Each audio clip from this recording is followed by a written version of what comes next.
कंपनियों का माल बिकना एकदम से पूरे। और इसी तरह से आप और अपने घर में थोड़ा परिवर्तन लाना। विदेशी जो क्रीम पाउडर लिपस्टिक है, नेल पॉलिश है, कॉस्मेटिक्स है, ये सब निकालो बाहर। फेयर एंड लवली, क्लियर सिल, क्लियर टोन, इरेस्मिक, इमामी, पॉन्ड्स, ये सब हटाओ, सब विदेशी। बहुत महंगी है, लूट हो रही है इसमें। फेयर एंड लवली का भाव मालूम है? 25 ग्राम है 40 रुपए, 50 ग्राम 80 रुपए, 100 ग्राम 160 रुपए, 1 किलो 1600 रुपए। अब 1600 रुपए किलो की क्रीम लगाओ मुंह पे, उससे अच्छा 4 किलो बादाम खरीद के खाओ। अकल लगाओ ना अपनी। अब 1600 रुपए किलो की क्रीम लगाओ जिससे कुछ नहीं होने वाला, उससे अच्छा 4 किलो बादाम खरीद के खाओ। क्योंकि ये फेयर एंड लवली लगा के कोई गोरा नहीं हुआ आज तक। अगर हो जाता तो अफ्रीका वाले क्यों काले हैं? मैंने लगा के देखा था एक भैंस को 4 साल, फेयर एंड लवली, अभी भी काली की काली ही है। दुनिया में कोई आदमी फेयर एंड लवली लगा के गोरा हुआ नहीं, और होने की दूर दूर तक संभावना नहीं। क्योंकि जो आदमी काला और गोरा होता है ना, उसका सिद्धांत ही अलग है। हमारे खून में एक केमिकल होता है, उसका नाम है मेलेनिन। जब मेलेनिन की मात्रा बढ़ जाती है तो शरीर काला पड़ जाता है। जब मेलेनिन की मात्रा कम हो जाती है शरीर गोरा हो जाता है। और जब मेलेनिन की मात्रा ना बढ़ती है ना घटती है, सामान्य रहती है, तो शरीर सांवला होता है। हम सब हिंदुस्तानी सांवले हैं, क्योंकि मेलेनिन ना ज्यादा है ना कम है, और आदर्श स्थिति यही होती है। और ज्यादा गोरा होने के चक्कर में मत फंसो। मैं आपको एक कहानी सुनाता हूं। हमारे देश के एक राष्ट्रपति थे, डॉक्टर राधाकृष्णन, सुना? जब वो राष्ट्रपति बनने के बाद पहली बार लंदन गए तो अंग्रेज पत्रकारों ने उनको चिढ़ाने के लिए एक सवाल पूछ लिया। सवाल क्या पूछा? डॉक्टर राधाकृष्णन से पूछा गया लंदन प्रेस कॉन्फ्रेंस में कि आप हिंदुस्तानी लोग काले क्यों होते हैं? राधाकृष्णन जी ने इतना सुंदर जवाब दिया, वो आप सबको देना। उन्होंने कहा हम हिंदुस्तानी काले नहीं होते, कुछ और होते हैं। तो उसने कहा क्या होते हैं? तो उन्होंने एक कहानी सुनाई। उन्होंने कहा भगवान ने रोटी बनाई, भगवान जी ने रोटी बनाई, तो रोटी कच्ची रह गई, वो खा के तुम सब अंग्रेज पैदा हो गए। भगवान जी ने फिर एक रोटी बनाई और वो जल गई, उसको खा के ये सब अफ्रीकी पैदा हो गए।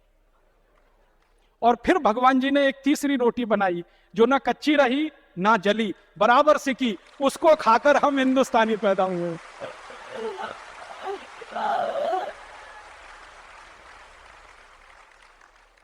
तो हम काले नहीं है, सांवले हैं। और मैं आपको बताऊं, विज्ञान ने यह स्वीकार कर लिया है आज कि सांवले रंग की त्वचा को कैंसर होने की संभावना सबसे कम होती है।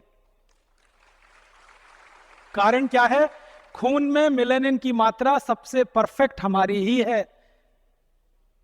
इसलिए अपने सांवले होने पे गर्व करो, इसको हीन भावना से मत देखो। और बार बार ध्यान करो कि शंकर जी सांवले, भगवान राम सांवले, श्री कृष्ण सांवले, तो हम गोरे होके करेंगे क्या? हम तो सांवले ही अच्छे हैं। और जब यह बात मन में बैठ जाए कि सांवले अच्छे हैं, तो फेयर एंड लवली की जरूरत क्या फिर? क्योंकि वो तो गोरा बनाने वाली क्रीम है। हटाओ उसको, 1600 रुपए किलो की फालतू में। तो ये Fair and Lovely, Clear Silk, Clear Tone, इरेस्मिक, इमामी, पॉन्ड्स, ये सब हटाओ घर में से। फिर आप बोलोगे जी कौन सी क्रीम लाए? कोई मत लाओ, आप जैसे हो बहुत अच्छे हो। लगाना ही है तो देसी गाय का घी चुपड़ लिया करो, सबसे अच्छा। हाँ, उससे अच्छी कोई चीज नहीं। और नहीं तो जैसे हैं वैसे अच्छे हैं। आप भी इस बात का ध्यान रखो कि दुनिया में किसी भी व्यक्ति के व्यक्तित्व की परीक्षा उसके शरीर के रंग से नहीं होती, उसके काम से होती है, उसके गुण से होती है, उसके स्वभाव से होती है। हर व्यक्ति का व्यक्तित्व नापा जाता है गुण, कर्म, स्वभाव से। वो इस बात से नहीं नापा जाता हाय कितना गोरा है, कोई नहीं कहता। अब कोई मर जाता है हमारे देश में तो उसके बारे में आपस में चर्चा करते हैं तो कहते कितना दयालु था, कितना देशभक्त था, कितना काम करता था समाज का। कभी ये सुना कोई कहता ओ क्या गोरा चिट्टा था, मर गया बेचारा? कोई नहीं कहता। त्वचा का रंग याद नहीं करते, गुण कर्म स्वभाव याद किए जाते हैं। तो गुण कर्म स्वभाव अपने अच्छे बनाओ, ये फेयर एंड लवली वगैरह की जरूरत नहीं। और माताओं बहनों को जरूर समझाओ ये बात, उनके दिमाग में ये बात लाओ। मुझे इतना दुख है ये बात कहते हुए कि जब ये विज्ञापन आता है ना फेयर एंड लवली गोरेपन की क्रीम, एक दिन समय आने पर भारत स्वाभिमान की तरफ से इस विज्ञापन के खिलाफ मुकदमा करना है सुप्रीम कोर्ट में। क्या मुकदमा करना है? जब बार बार वो टीवी पे दिखाते हैं ना फेयर एंड लवली गोरेपन की क्रीम, 1 हफ्ते में गोरापन आएगा, 15 दिन में आएगा, 21 दिन में आएगा, आप ट्यूबलाइट की तरह से जलने लगेंगे, इतने गोरे हो जाएंगे। जब ये विज्ञापन बार बार आता है ना, तो करोड़ों इस देश की काली मां बहन बेटियों के छाती पर आरी चलती है। ये आप महसूस करने की कोशिश करो। हमारा हिंदुस्तान तो आप जानते हैं 115 करोड़ का है, 50 करोड़ माताएं बहनें हैं इस देश में, और उस 50 करोड़ माताओं बहनों में लगभग 40 से 45 करोड़ सांवली हैं या काली हैं। उनके दिलों पे कटार चलती है, आरी चलती है जब वो ये विज्ञापन देखती है कि हाय रे हाय गोरेपन की क्रीम फेयर एंड लवली। और उन माताओं बहनों को क्या लगता है कि गोरे होने से ही फिर जिंदगी संवरती है। और मुझे इससे भी ज्यादा तकलीफ है, मैंने न्यूज़पेपर की कटिंग काट के रखी है, कई बहन बेटियों ने फांसी लगाकर आत्महत्या कर ली क्योंकि उनकी शादी नहीं हुई कालेपन के कारण, सांवलेपन के कारण, तो फांसी लगा के मर गए। हमारे हिंदुस्तान में मां बहन बेटियों के व्यक्तित्व को रंग से नहीं नापा गया कभी भी, हमने उनके गुण कर्म स्वभाव से नापा है। लेकिन ये विज्ञापन जो आता है रोज फेयर एंड लवली गोरेपन का, ये करोड़ों माताओं की छाती पे आरी चलाता है, उनके दिल को चोट पहुंचाता है। उनकी तरफ से हमें मुकदमा करना है एक बार, और इस कंपनी को कटघरे में खड़ा करना है कि तुम सिद्ध करो तुम्हारी क्रीम में ऐसा क्या है जो किसी को गोरा बना सकता है। कुछ नहीं। इसलिए दिमाग से निकाल दो ये सारी बकवास बात है। तो सारे घर को देखो, सफाई करो, सब कचरा निकालो घर में से। कॉलगेट का क्या है, प्रॉक्टर एंड गैम्बल का क्या है, जॉनसन एंड जॉनसन का क्या, सूची आपको दी गई है, उसको ढूंढ ढूंढ के देख देख के सामान खरीद के लाओ। मेरा तो आप सबको निवेदन है कि अपने जीवन दर्शन में से ये सूची को फोटोकॉपी करा लो और एनलार्ज कर लो, बड़ा कर दो, और अपने के रसोई घर में चिपका दो जा, क्योंकि रसोई घर है जहां बार बार नजर जाती है हमारी माँ बहन, हमारी बेटी बार बार रसोई घर में काम करती है, उनको ध्यान में आएगा ये स्वदेशी ये विदेशी, ये स्वदेशी ये विदेशी, ये स्वदेशी। अगर ये दिमाग में आने लगा, ध्यान में आने लगा, तो फिर बाजार से खरीदना भी इन चीजों का शुरू होगा। फिर परिणाम क्या होंगे? सारे हिंदुस्तान से स्वदेशी माल खरीदने की मांग खड़ी हो जाए, सारी विदेशी कंपनियों का माल बिकना एकदम से पूरे देश में खत्म हो जाए, तो फिर से वो स्वदेशी आंदोलन खड़ा हो जाए जो 1905 में हुआ था। और 1905 के स्वदेशी आंदोलन ने ईस्ट इंडिया कंपनी को यहां से भगाया। 2009 के स्वदेशी आंदोलन से ये 5000 विदेशी कंपनियां भागेंगी यहां से। अब ये कंपनियां भागेंगी तो परिणाम क्या होगा? साल का 2,32,000 करोड़ रुपए बचत होगी। वो 2,32,000 करोड़ रुपए से हम कितने कारखाने लगा सकते हैं, आप सोचो। एक छोटी फैक्ट्री लगाए जिसमें 10 आदमी को रोजगार मिले तो 1 करोड़ रुपए में बन जाती है। 2,32,000 करोड़ रुपए में हर साल 2,32,000 छोटी फैक्ट्रियां बन सकती हैं जिसमें 10-10 आदमी को काम मिले, तो 20 लाख, 20 लाख लोगों को हम रोजगार दे सकते हैं एक साल में उतने ही पैसे से। दूसरा फायदा क्या होगा?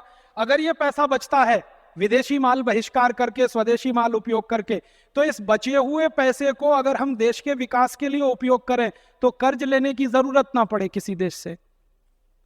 आपको मैं एक देश का बहुत बड़ा दर्द बताना चाहता हूं। जितना पैसा हर साल इस देश का विदेश में जाता है विदेशी कंपनियों की लूट से, लगभग उतना ही पैसा हर साल हमको कर्जे में लेना पड़ता है दूसरे देशों से। 2.5 लाख करोड़ 3 लाख करोड़ का हर साल कर्ज लेना पड़ता है। अगर हम ये बचा लें तो कर्ज नहीं लेना पड़ेगा। और ध्यान दीजिए, अगर हम कर्ज लेना बंद करते हैं तो हमारा रुपया अमेरिका के डॉलर के बराबर हो जाएगा। आज $1 में 50 रुपया है, फिर $1 में $1 हो सकता है, $1 में 1 स्टर्लिंग पाउंड हो सकता है, $1 में 1 ड्यूश मार्क हो सकता है। अब जरा थोड़ा आगे लेके चलता हूं कि मान लो रुपया और डॉलर बराबर हुआ तो फिर क्या होगा? तो फिर यह होगा कि जो चीज अभी हम बेचकर, जो चीज आज हम बेचकर $1 कमा रहे हैं, फिर उतनी ही चीज बेचकर $50 कमाएंगे। सोचो, अभी हम $1 की वस्तु बेचते हैं और $1 में 50 रुपया है, फिर $1 ₹1 के बराबर हो जाए अगर हम कर्ज लेना बंद कर दें, क्योंकि रुपए में कर्ज लेना आप बंद कर देंगे, डॉलर का डिवेल्युएशन शुरू हो जाएगा। आप डॉलर में कर्ज ले रहे हैं ना, तो डॉलर की डिमांड बढ़ रही है। जिस चीज की मांग बढ़ती है कीमत उसी की बढ़ती है, और जिस चीज की मांग घटती है कीमत उसकी घटती है। तो डॉलर में कर्ज लेते हैं, डॉलर की डिमांड बढ़ती है तो डॉलर की कीमत बढ़ती है। कर्ज लेना बंद कर दें, डॉलर की डिमांड अपने आप कम हो जाएगी, डॉलर की कीमत कम हो जाएगी, रुपए की कीमत अपने आप बढ़ जाएगी। रुपए की कीमत बढ़ते ही $1 का जो माल हम बेचेंगे उससे $50 हमको कमाई मिलेगी। माने आज हम जितना एक्सपोर्ट करते हैं $200 अरब, ये एक्सपोर्ट 200 गुणा $50 अरब हो जाएगा सीधे सीधे। अभी हम ले रहे हैं $200 अरब, फिर हो जाएगा 10,000 अरब डॉलर। इतने डॉलर्स इस देश में आएंगे कि रख नहीं पाएंगे हम। इस स्वदेशी आंदोलन से कितना बड़ा परिवर्तन होगा देश में, आप सोचो। एक तो विदेशी कंपनी का माल बिकना बंद हुआ, वो दूसरा देश के रुपए में बढ़ोतरी आएगी, डॉलर में कमी आएगी, एक्सपोर्ट ज्यादा होगा, इंपोर्ट कम होगा, आयात का खर्चा कम, निर्यात की आमदनी ज्यादा, तो सरप्लस हो जाएगा। और सरप्लस हो गया अगर इस हिंदुस्तान में, तो दुनिया का कोई देश हमको रोक नहीं पाएगा। हम अमेरिका के भी आगे जाएंगे और यूरोप के भी आगे जाएंगे। एक छोटी सी बात और कह के मैं खत्म करूंगा। आप में से जो कार्यकर्ता भाई ग्रामीण पृष्ठभूमि के हैं, जो गांव से आए हैं, उनको भी स्वदेशी आंदोलन चलाना है। उनको स्वदेशी आंदोलन क्या चलाना है? अपने गांव में विदेशी कंपनियों की सबसे ज्यादा बिकने वाली जो चीज है वो है रासायनिक खाद, जिसको हम यूरिया कहते हैं, डीएपी कहते हैं, सुपर फॉस्फेट कहते हैं, और रासायनिक कीटनाशक जिसको एंडोसल्फान कहते हैं, मेलाथियान कहते हैं, पैराथियान कहते हैं, बेंजीन हेक्साक्लोराइड कहते हैं। तो ये विदेशी कंपनियों के कीटनाशक और रासायनिक खाद ये किसानों के बीच में सबसे ज्यादा खरीदी जाती है।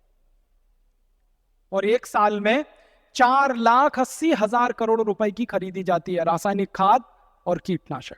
माने हमारे किसान हर साल रासायनिक खाद और कीटनाशक खरीदकर विदेशी कंपनियों को 4,80,000 करोड़ रुपए दे रहे हैं। ये भी हमको बचाना है। तो क्या करना है? किसानों को जो समझाना है जाकर गांव गांव में कि भैया ये रासायनिक खाद विदेशी है, ये मत डालो। तो किसान पूछेगा क्या डालें? तो उससे कहो गोबर की खाद डालो, ये रासायनिक खाद मत डालो। तो किसान पूछेगा जी गोबर की खाद में फायदा कम है, रासायनिक खाद में फायदा ज्यादा है।